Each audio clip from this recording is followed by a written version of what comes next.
আজ রাজ্যের ৯টি প্রান্ত থেকে একযোগে পরিবর্তন যাত্রা সূচনা করল বিজেপি। তৃণমূলের অপশাসনকে উৎখাতের দাবিতে একসঙ্গে পথ চলা শুরু করল ৯টি সুসজ্জিত গাড়ি। কোচবিহারের রাজবাড়ি থেকে শুরু করে ইসলামপুরের ধানক্ষেত, মুর্শিদাবাদের জঙ্গিপুরের গলি থেকে হিঙ্গলগঞ্জের সুন্দরবন সীমান্ত, যেখানেই বিজেপির পরিবর্তন যাত্রা পৌঁছেছে সেখানেই জনজোয়ার। বাদ যায়নি ক্যানিং, উলুবেড়িয়া উত্তর কিংবা গড়বেতা। একদিকে পুরুলিয়ার বারাবণীর রুক্ষ মাটি, অন্যদিকে বীরভূমের হাসন। প্রতিটি জায়গা থেকে আজ একই সঙ্গে পরিবর্তনের শঙ্খধ্বনি বেজে উঠেছে। বিজেপির সাধারণ কর্মী থেকে শুরু করে নেতা মন্ত্রী সবাই আজ এক কাট্টা, লক্ষ্য একটাই, পিসি ভাইপোর কোম্পানিকে বাংলা থেকে উপড়ে ফেলা। কোচবিহার। এদিন উত্তরে কোচবিহার থেকে শুরু হয় পরিবর্তন যাত্রা। তবে যাত্রা শুরুর আগেই আক্রান্ত হয় এই যাত্রার জন্য সাজানো বিজেপির গাড়িটি। বুধবার রাতে ভাঙা হয় কাঁচ, মারধর করা হয় চালককে। তবে তাতে থেমে থাকেনি বিজেপির যাত্রা, দমানো যায়নি বিজেপি নেতাকর্মীদের। সকালের নির্দিষ্ট সময় কোচবিহারের রাসমেলা ময়দান থেকে শুরু হয় পরিবর্তন যাত্রা। নেতৃত্বে ছিলেন প্রাক্তন কেন্দ্রীয় প্রতিমন্ত্রী নিশীথ প্রামাণিক। বিজেপির যাত্রাপথে নামতেই জনজোয়ারে ভেসে যান নেতারা। উত্তর দিনাজপুর। বৃহস্পতিবার সকালে উত্তর দিনাজপুরের ইসলামপুর থেকে শুরু হয় বিজেপির পরিবর্তন যাত্রা। এই যাত্রায় নেতৃত্ব দেন কেন্দ্রীয় মন্ত্রী সাবিত্রী ঠাকুর ও স্থানীয় বিজেপি সাংসদ কার্তিক চন্দ্র পাল। মুর্শিদাবাদ। মুর্শিদাবাদের রঘুনাথগঞ্জের ম্যাকেঞ্জি পার্ক ময়দানে প্রাক্তন কেন্দ্রীয় প্রতিমন্ত্রী দেবশ্রী চৌধুরী, বিজেপি নেত্রী মাফুজা খাতুন ও রানাঘাটের সাংসদ জগন্নাথ সরকারের নেতৃত্বে শুরু হয় পরিবর্তন যাত্রা। ফুল ছুঁড়ে যাত্রাকে স্বাগত জানান রাস্তার দুই ধারে দাঁড়িয়ে থাকা মহিলারা। বীরভূম।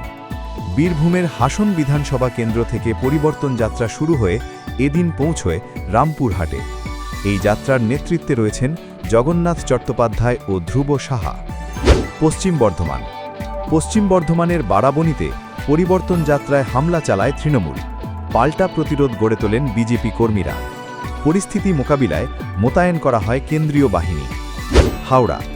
বৃহস্পতিবার উলুবেড়িয়া উত্তর কেন্দ্র থেকে শুরু হয় বিজেপির পরিবর্তন যাত্রা। নেতৃত্বে ছিলেন মিঠুন চক্রবর্তী। উত্তর ২৪ পরগনা। উত্তর ২৪ পরগনার হিঙ্গলগঞ্জ থেকে শুরু হয় যাত্রা। যাত্রায় নেতৃত্ব দেন লকেট চট্টোপাধ্যায়, অর্জুন সিং, রুদ্রনীল ঘোষ। কেন এই পরিবর্তন যাত্রা? কারণ গত ১.৫ দশকে পশ্চিমবঙ্গকে দুর্নীতির অভয়ারণ্য বানিয়ে ফেলেছে তৃণমূল। এখানে যোগ্যরা রাস্তায় বসে কাঁদে আর অযোগ্যরা টাকার বিনিময়ে চাকরি কেনে। শিক্ষা থেকে স্বাস্থ্য, চুরি হয়নি এমন কোনো জায়গা কি বাকি আছে? বালি পাচার, পাথর পাচার আর কয়লা পাচারের কোটি কোটি টাকা সোজা পৌঁছে যাচ্ছে কালীঘাটের সিন্ধুকে। সিন্ডিকেট রাজের দাপটে সাধারণ মানুষের নাভিশ্বাস উঠছে। আমফানের ত্রিপল থেকে রেশনের চাল তৃণমূল নেতার পেটে যায়নি এমন কোনো ত্রাণ নেই। এই দলটা এখন আর রাজনৈতিক দল নেই, এটা একটা পেশাদার তোলাবাজ কোম্পানিতে পরিণত হয়েছে। সবচেয়ে লজ্জার বিষয় হলো নারীদের নিরাপত্তা।